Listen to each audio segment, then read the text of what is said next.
Pues a aquellos que no han empezado a fumar, que no lo hagan porque no es todo tan bonito como te lo pintan y lo único que vas a conseguir es destruirte a ti mismo y a los tuyos. Y a los que han empezado a fumar, que se lo dejen ahora que pueden y no dejen que se les vaya de las manos, porque no te trae la felicidad, sino al contrario.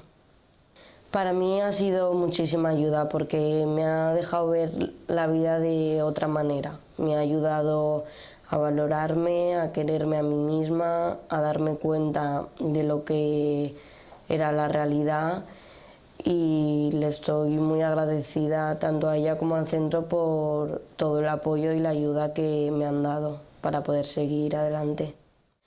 Mi futuro lo veo muy bien, con ganas de formarme profesionalmente y con ganas de abrir todas las puertas que cerré. ¿Te crees que lo controlas? ¿Te crees que sabes llevar la situación tú solo, que no te está afectando? Pero no es así, estás equivocado. Cada vez necesitas consumir más y más y más porque no te hace el mismo efecto. Entonces cada vez la situación se te va más de las manos.